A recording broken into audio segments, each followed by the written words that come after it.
ನಿನ್ನೆ ಪ್ರೀತಿಸುವೆ ಭಾಗ 62. ನೀಯಾ ಇಕ್ಷಾಳನ್ನು ಭೇಟಿಯಾಗಲು ಒಂದು ರೆಸ್ಟೋರೆಂಟಿಗೆ ಬಂದಿದ್ದಳು. ಅವಳನ್ನು ನೋಡಿದ ಇಕ್ಷಾ ಅವಳನ್ನು ಕುಳಿತುಕೊಳ್ಳಲು ಹೇಳಿದಳು. ಕಮ್ ಸಿಟ್ ನೀಯಾ, ಬಾ ಕುತ್ಕೋ. ಆ ಮಾತನ್ನು ಕೇಳಿದ ನೀಯಾ ಮುಖಾನ ಒಂಥರ ಮಾಡಿಕೊಂಡು, what you want to talk with me? ನಿಂಗೆ ನಂತರ ಏನು ಮಾತಾಡೋಕ್ಕಿದೆ? ಲುಕ್ ನೀಯಾ, ನಾನೇನು ಹೇಳ್ತೀನಿ ಅದನ್ನು ಸ್ವಲ್ಪ ಗಮನವಿಟ್ಟು ಕೇಳು. ಸಡನ್ ಆಗಿ ರಿಯಾಕ್ಟ್ ಮಾಡಬೇಡ. ನೋಡು, ನನ್ನ ಹತ್ರ ಜಾಸ್ತಿ ಟೈಮ್ ಇಲ್ಲ. ಅದೇನು ಹೇಳಬೇಕಂತ ಅಂದ್ಕೊಂಡಿದ್ದೆ ನೇರವಾಗಿ ಹೇಳು. ನಾನು ಹೋಗಬೇಕು. ನಿನ್ನ ರಿಲೇಟಿವ್ಸ್ ಇಂಡಿಯಾದಲ್ಲಿದ್ದಾರಲ್ವಾ, ಅವ್ರ ಮುಖಾಂತರ ನನಗೊಂದು ಇನ್ಫಾರ್ಮೇಶನ್ ಕಲೆಕ್ಟ್ ಮಾಡೋಕ್ಕಾಗತ್ತಾ? ನೀನೇನಾದರೂ ಕಲೆಕ್ಟ್ ಮಾಡಿಸಿದ್ರೆ ನನಗೆ ಸ್ವಲ್ಪ ಹೆಲ್ಪ್ ಆಗುತ್ತೆ. What nonsense you are talking? ನಾನು ಯಾಕೆ ನಿನಗೆ ಇನ್ಫಾರ್ಮೇಶನ್ ಕಲೆಕ್ಟ್ ಮಾಡಿಕೊಡ್ಲಿ? ನನಗೇನೆ ನನ್ನದೇ ಆದ ಟೆನ್ಷನ್ಗಳಿವೆ, ಅದರಲ್ಲಿ ನಿಂದು ಬೇರೆ. ಸುಮ್ಮನೆ ನನ್ನನ್ನು ಇಲ್ಲಿ ಕರೆಸಿ ಟೈಮ್ ವೇಸ್ಟ್ ಮಾಡಿದೆ ನೀನು. ನೆಕ್ಸ್ಟ್ ಟೈಮ್ ಈ ಥರ ಎಲ್ಲ ಜೋಕ್ ಮಾಡೋಕ್ಕೆ ನಾನು ಕರಿಬೇಡ. ಇರಿಟೇಟಿಂಗ್ ಅಂತ ಹೇಳಿ ಅಲ್ಲಿಂದ ಎದ್ದು ಹೊರಡಲು ಅನುವಾದಳು. ಆಗ ಇಕ್ಷಾ 500 ಪೌಂಡ್ ಅಂದಾಗ ನೀಯಾ ಒಂದೇ ಸಮನೆ ನಿಂತು ಮತ್ತೆ ಮುಂದೆ ಹೋಗಲು ಅನುವಾದಳು. ಮತ್ತೆ ಇಕ್ಷಾ 1000 ಪೌಂಡ್ ಅಂದಾಗ ಅಂತ ಹೇಳಿದಾಗ ನೀಯಾ ಹಿಂತಿರುಗಿ ಬಂದು ಇಕ್ಷಾಳ ಎದುರುಗಡೆ ಕುಳಿತುಕೊಂಡಳು. 1000 ಪೌಂಡ್ ಎಲ್ಲಿಗೂ ಸಾಕಾಗಲ್ಲ. ಕಮ್ಮಿ ಅಂದ್ರೆ 2000 ಪೌಂಡ್ ಆದರೂ ಬೇಕೇ ಬೇಕು. ಇಂಡಿಯಾದಲ್ಲಿ ಇನ್ಫಾರ್ಮೇಶನ್ ಕಲೆಕ್ಟ್ ಮಾಡೋದು ಅಷ್ಟು ಸುಲಭದ ಕೆಲಸವಲ್ಲ. ಅಲ್ಲಿದ್ದವರೆಗೂ ದುಡ್ಡು ಕೊಡಬೇಕು. ಹೇಳು, 2000 ಪೌಂಡ್ ಕೊಡ್ತೀಯ ಅಂದರೆ ನಾನು ನಿನ್ನ ಕೆಲಸ ಮಾಡಲು ರೆಡಿ ಇದ್ದೀನಿ. ಇಲ್ಲಾಂದರೆ ನಾನು ಹೊರಡ್ತೀನಿ. ಡನ್. ನಿನ್ನ ಕೆಲಸ ಆದಮೇಲೆ 2000 ಪೌಂಡ್ ಸಿಗುತ್ತೆ. ಕೆಲಸ ಆದಮೇಲೆ ಅಷ್ಟೊಂದು ತಾಳ್ಮೆ ನನಗಿಲ್ಲ. ನೀನು ನನಗೆ ನಾಳೆ ಒಳಗೆ 1000 ಪೌಂಡ್ ಕೊಡು. ಮಿಕ್ಕಿದ ಕೆಲಸ ಆದಮೇಲೆ ಕೊಡುವೆ ಅಂತೆ. ಓಕೆ, ನಾನು ನಿನಗೆ ನಾಳೆ ದುಡ್ಡು ಅರೇಂಜ್ ಮಾಡಿ ಕೊಡ್ತೀನಿ. Okay done. ಹಾಗಾದರೆ ಡೀಲ್ ಪಕ್ಕ. ಈಗ ಹೇಳು, ಯಾರ ಇನ್ಫಾರ್ಮೇಶನ್ ಕಲೆಕ್ಟ್ ಮಾಡಬೇಕು? ರಮನ್ ರೆಡ್ಡಿ ಅಂತ, ಅವ್ರು ಬೆಂಗಳೂರಲ್ಲಿರೋದು. ಅವ್ರ ಫ್ಯಾಮಿಲಿ ಬಗ್ಗೆ ಫುಲ್ ಡೀಟೇಲ್ ಬೇಕು ನನಗೆ ಅಂತ ಹೇಳಿ ರಮನ್ ರೆಡ್ಡಿ ಇರುವ ಏರಿಯಾ ಬಗ್ಗೆ ಹಾಗೂ ಅವನು ಮಾಡುತ್ತಿರುವ ಕೆಲಸದ ಬಗ್ಗೆ ಇನ್ಫಾರ್ಮೇಶನ್ ಅನ್ನು ನೀಡಿದಳು. ಸರಿ, ನನಗೆ 1 ವಾರ ಟೈಮ್ ಕೊಡು. ನಿನಗೆ ಬೇಕಾಗಿರೋ ಇನ್ಫಾರ್ಮೇಶನ್ ನಿನ್ನ ಕೈ ಸೇರುತ್ತೆ. ನಾಳೆ ದುಡ್ಡು ಅರೇಂಜ್ ಮಾಡೋದನ್ನು ಮಾತ್ರ ಮರಿಬೇಡ. ಓಕೆ, ನೀನು ದುಡ್ಡಿನ ಬಗ್ಗೆ ಚಿಂತೆ ಮಾಡಬೇಡ. ಕೆಲಸದ ಕಡೆ ಗಮನ ಕೊಡು. ಅರ್ಧ ದುಡ್ಡು ನಾಳೆ ನಿನ್ನ ಕೈ ಸೇರುತ್ತೆ. ಓಕೆ, ನಾನೇನು ಬರ್ತೀನಿ. ನಾಳೆ ಸಿಗೋಣ. 1 ಮಿನಿಟ್ ನೀಯಾ. ಈಗ ನಮ್ಮಿಬ್ಬರ ಮತ್ತೆ ಡಿಸ್ಕಸ್ ಆದ ವಿಷಯ ಯಾರಿಗೂ ಕೂಡ ತಿಳಿಬಾರ್ದು. Got it? Yes, I got it. ನೀನೇನು ವರಿ ಮಾಡ್ಕೋಬೇಡ. ಈ ವಿಷಯ ನಮ್ಮಿಬ್ಬರ ಹೊರತು ಬೇರೆ ಯಾರಿಗೂ ಕೂಡ ತಿಳಿಯಲ್ಲ. ಮಾಮ್ ಕಾಯ್ತಾ ಇರ್ತಾರೆ. ನಾನು ಬರ್ತೀನಿ, ಬಾಯ್ ಅಂತ ಹೇಳಿ ನೀಯಾ ಅಲ್ಲಿಂದ ಹೊರಟಳು. ನೀಯಾ ಹೋಗಿ ಆದ ಮೇಲೆ ಇಕ್ಷಾ ಕೂಡ ತನ್ನ ಮನೆಗೆ ಹೊರಟಳು. ಮನೆಗೆ ಬಂದವಳೆ ದುಡ್ಡಿನ ವಿಷಯಕ್ಕಾಗಿ ಯೋಚನೆ ಮಾಡತೊಡಗಿದ್ದಳು. 2000 ಪೌಂಡ್ ಅರೇಂಜ್ ಮಾಡಬೇಕು ಅಂದರೆ ಇಂಡಿಯನ್ ರುಪೀಸಲ್ಲಿ 2,14,000 ಚೇಂಜ್ ಅರೇಂಜ್ ಮಾಡಬೇಕು. ಇಷ್ಟೊಂದು ದುಡ್ಡು ಎಲ್ಲಿ ಅಂತ ಅರೇಂಜ್ ಮಾಡಲಿ? ಡ್ಯಾಡ್ ಕೊಟ್ಟಿರೋ ಪಾಕೆಟ್ ಮನಿಯಲ್ಲಿ ಸ್ವಲ್ಪನೇ ಉಳಿಸ್ಕೊಂಡಿದೆ. ಅದರಲ್ಲಿ ಒಂದು 50,000 ಸಿಗ್ಬೋದು. ಇನ್ನು ಉಳಿದ ದುಡ್ಡಿಗೆ ಏನು ಮಾಡೋದು ಅಂತ ಯೋಚಿಸುತ್ತಿರಬೇಕಾದರೆ ಅವಳ ಕತ್ತಲ್ಲಿದ್ದ ಡೈಮಂಡ್ ಚೈನ್ ಮೇಲೆ ಅವಳ ದೃಷ್ಟಿ ಬಿದ್ದು, ಇಂಥ ಚೈನ್ ನನ್ನ ಹತ್ರ ಇನ್ನೊಂದು ಇರಬೇಕಲ್ವಾ ಅಂತ ಅಂದುಕೊಂಡು ಕಬೋರ್ಡಲ್ಲಿ ಹುಡುಕಾಡಿದಳು. ಅಲ್ಲಿ ಅವಳಿಗೆ ಡೈಮಂಡಿನ ಇನ್ನೊಂದು ಚೈನ್ ಸಿಕ್ಕಿತು. ಅದನ್ನು ನೋಡಿ ಖುಷಿಗೊಂಡವಳು, ಎಸ್, ಇದನ್ನು ಯಾರಿಗೂ ಗೊತ್ತಾಗದ ಹಾಗೆ ಮಾರಿಬಿಡೋಣ. ಇದನ್ನು ಮಾರಿದರೆ ಕಮ್ಮಿ ಅಂದರೆ 2 ಲಕ್ಷ ಸಿಗ್ಬೋದು. ನನ್ನ ಡ್ಯಾಡ್ ಸಾವಿಗೆ ಕಾರಣರಾದರೂ ಹುಡುಕಲು ನಾನು ಇದನ್ನು ಮಾರಲೇಬೇಕಾಗ್ತದೆ. ಒಂದು ಚೈನ್ ಹೋದರೆ ಇನ್ನೊಂದು ಚೈನ್ ತಗೋಬೋದು. ಆದರೆ ನನ್ನ ಡ್ಯಾಡನ್ನು ಸಾಯಿಸಿದವರು ಕೈ ತಪ್ಪಿ ಹೋದರೆ ನಾನು ನೆಮ್ಮದಿಯಾಗಿರೋಕ್ಕಾಗಲ್ಲ. ಅಟ್ ಎನಿ ಕಾಸ್ಟ್ ನನ್ನ ಡ್ಯಾಡ್ ಸಾವಿಗೆ ಕಾರಣರಾದರೂ ನನಗೆ ಗೊತ್ತಾಗಲೇಬೇಕು. ಅವ್ರಿಗೂ ಕೂಡ ಅದೇ ರೀತಿ ಶಿಕ್ಷೆ ಕೊಡಬೇಕು. ನನ್ನ ಮಾಮ್ ನನ್ನ ಡ್ಯಾಡ್ನಿಂದ ಹೇಗೆ ದೂರ ಆದರೂ ಅದೇ ರೀತಿ ಅವ್ರ ಫ್ಯಾಮಿಲಿಯವರು ಕೂಡ ಅವರಿಂದ ದೂರ ಆಗಬೇಕು. ಇಷ್ಟು ವರ್ಷ ಅವರು ಏನೆಲ್ಲ ಸಂಪಾದಿಸ್ಕೊಂಡು ಬಂದಿದ್ದಾರೆ ಅದನ್ನೆಲ್ಲ ಕಿತ್ಕೊಳ್ಬೇಕು ಅಂತ ಶಪಥ ಮಾಡಿದಳು.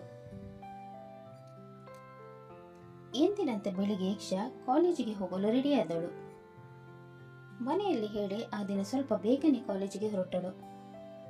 ಹೋದವಳು ಚೈನನ್ನು ಮಾರಿ ಅದರಿಂದ ಬಂದ ದುಡ್ಡನ್ನು ಬ್ಯಾಗಲ್ಲಿ ಇಟ್ಟು ಕಾಲೇಜಿಗೆ ಬಂದು ಯಾರಿಗೂ ಗೊತ್ತಾಗದ ಹಾಗೆ ಅದನ್ನು ನಿಯಾಳಿಗೆ ನೀಡಿದಳು. ನೋಡ್ನಿಯ, ನೀನು ಹೇಳಿದ ಹಾಗೆ 1000 ಪೌಂಡ್ ಈಗ ಕೊಟ್ಟಿದ್ದೀನಿ. ಮಿಕ್ಕಿ 1000 ಪೌಂಡ್ ಕೆಲಸ ಆದಮೇಲೆ ಆದಷ್ಟು ಬೇಗ ನನಗೆ ರಿಸಲ್ಟ್ ಬೇಕು. ಡೋಂಟ್ ವರಿ ಇಕ್ಷಾ, ದುಡ್ಡು ಬಂದಾಯ್ತಲ್ವಾ, ಇನ್ನು ಕೆಲಸ ಕೂಡ ಮುಗಿದ ಹಾಗೆ. ಈ ವಿಷಯದಲ್ಲಿ ನೀನು ಜಾಸ್ತಿ ಸ್ಟ್ರೆಸ್ ತಗೋಬೇಡ. ವಾರದೊಳಗೆ ನಾನು ನಿಮಗೆ ಇನ್ಫಾರ್ಮೇಷನ್ ತಲುಪಿಸ್ತೀನಿ. ಓಕೆ ಬಾಯ್, ನಾನೇನು ಬರ್ತೀನಿ. ಯಾರಾದರೂ ನೋಡಿದ್ರೆ ಕಷ್ಟ ಆಗುತ್ತೆ. ಬಾಯ್ ಇಕ್ಷಾ ಅಂತ ಹೇಳಿ ಅವಳು ತನ್ನ ಕ್ಲಾಸಿಗೆ ಹೊರಟಳು. ಇಕ್ಷಾ ಕ್ಲಾಸಿಗೆ ಹೋಗಬೇಕಾದ್ರೆ ಅವಳಿಗೆ ಚಿನ್ಮಯ್ ಎದುರಾದನು. ಬ್ಲ್ಯಾಕ್ ಕಲರ್ ಶರ್ಟ್ ಹಾಕಿ ತುಂಬ ಹ್ಯಾಂಡ್ಸಮ್ ಆಗಿ ಕಾಣುತ್ತಿದ್ದನು. ಹಾಲಿನಂತೆ ಬೆಳ್ಳಗಿರುವ ಅವನ ಮುಖಕ್ಕೆ ಬ್ಲ್ಯಾಕ್ ಕಲರ್ ಶರ್ಟ್ ತುಂಬಾನೇ ಒಪ್ಪುತ್ತಿತ್ತು. ಟ್ರಿಮ್ ಆಗಿರುವ ಗಡ್ಡ ಮೀಸೆಯಿಂದ ಅವನು ಇನ್ನೂ ಹ್ಯಾಂಡ್ಸಮ್ ಆಗಿ ಕಾಣುತ್ತಿದ್ದನು. ಅವನನ್ನು ನೋಡಿ ಒಂದು ಕ್ಷಣ ಹಾಗೆ ಕಳೆದು ಹೋಗಿಬಿಟ್ಟಳು. ವಾವ್ ಅನ್ನೋ ಉದ್ಗಾರ ಅವಳ ಬಾಯಲ್ಲಿ ಬಂದು ಅವನನ್ನು ನೋಡಿ ನಿಂತಲ್ಲೇ ನಿಂತುಕೊಂಡಳು.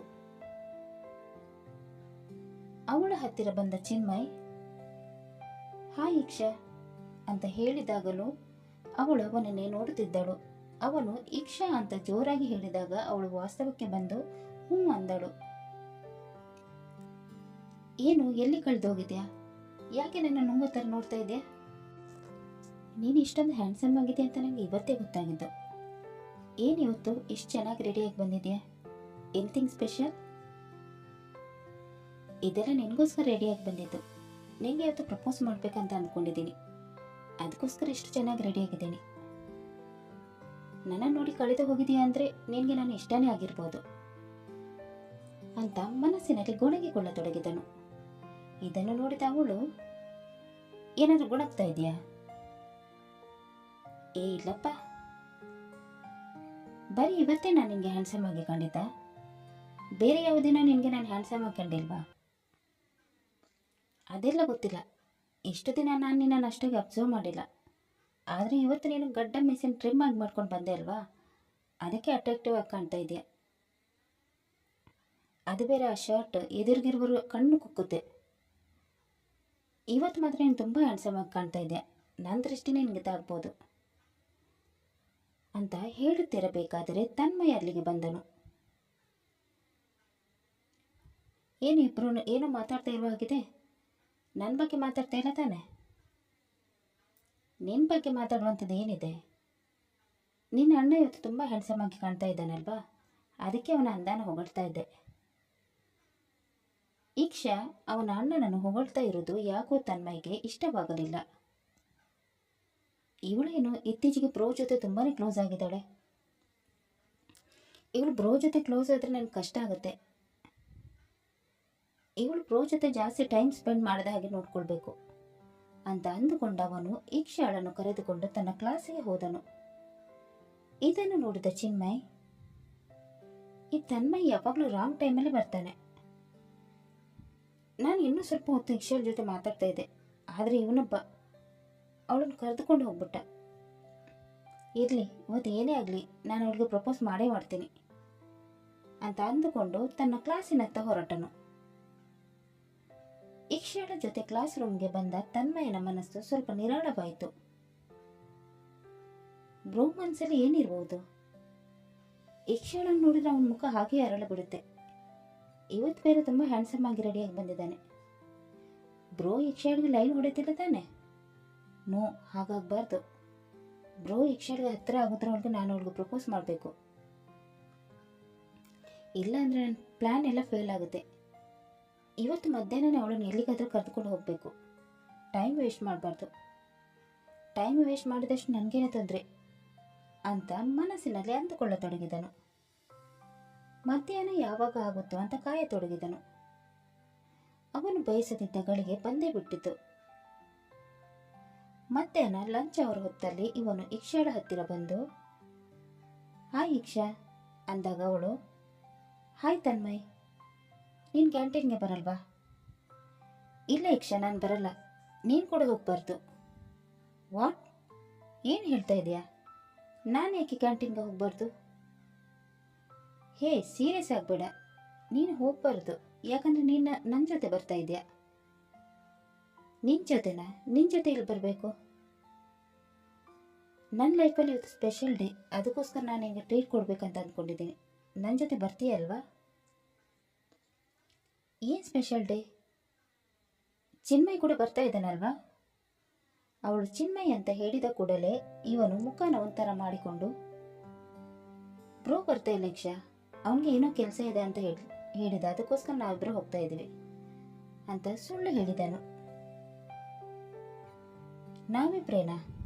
ಸರಿ ಹೋಗೋಣ ಅಂತ ಹೇಳಿದಾಗ ಅವನಿಗೆ ಖುಷಿಯಾಗಿ ಸ್ಯಾಮ್ ಕಡೆ ನೋಡಿದನು. ಸ್ಯಾಮ್ ಅವನಿಗೆ ದೂರದಿಂದಲೇ ವಿಶ್ ಮಾಡಿದನು. ಇಬ್ಬರು ಲಂಚ್ಗೋಸ್ಕರ ಕಾಲೇಜಿನಿಂದ ಹೊರ ನಡೆಯತೊಡಗಿದರು. ಇತ್ತ ಚಿನ್ಮಯ್ ಇಕ್ಷಾಳಿಗೆ ಪ್ರಪೋಸ್ ಮಾಡಬೇಕಂತ ಅಂದುಕೊಂಡು ಅವಳನ್ನು ಹುಡುಕತೊಡಗಿದನು.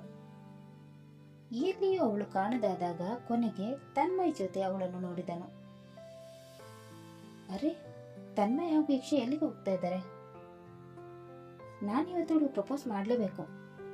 ತನ್ಮಯ್ ಇದ್ರೆ ಪರವಾಗಿಲ್ಲ, ಅವಳು ಎದುರುಗಡೆನೇ ಅವಳಿಗೆ ಪ್ರಪೋಸ್ ಮಾಡ್ತೀನಿ, ಬೇಗ ಅವರಿಂದ ಹೋಗ್ಬೇಕು ಅಂತ ಅಂದುಕೊಂಡು ಅವರನ್ನು ಫಾಲೋ ಮಾಡತೊಡಗಿದನು. ಕತೆ ಮುಂದುವರಿಯಿತು. ಚಿನ್ಮಯ್ ಹೋಗುವುದರ ಒಳಗೆ ತನ್ಮಯ್ ಇಕ್ಷಾಳಿಗೆ ಪ್ರಪೋಸ್ ಮಾಡುತ್ತಾನೋ ಇಲ್ಲವೋ ಅನ್ನೋದನ್ನು ತಿಳಿಯಲು ಮುಂದಿನ ಸಂಚಿಕೆಗಾಗಿ ಕಾಯೋಣ. ಅಲ್ಲಿ ತನಕ ಈ ಕತೆ ನಿಮಗೆ ಇಷ್ಟವಾದಲ್ಲಿ ಲೈಕ್ ಮಾಡಿ, ಶೇರ್ ಮಾಡಿ ಮತ್ತು ಸಬ್ಸ್ಕ್ರೈಬ್ ಮಾಡೋದನ್ನು ಮಾತ್ರ ಮರಿಬೇಡಿ. ಹಾಗೆ ಕತೆ ಹೇಗಿದೆ ಅಂತ ಕಮೆಂಟ್ ಬಾಕ್ಸಲ್ಲಿ ತಿಳಿಸಿ. ಧನ್ಯವಾದಗಳು.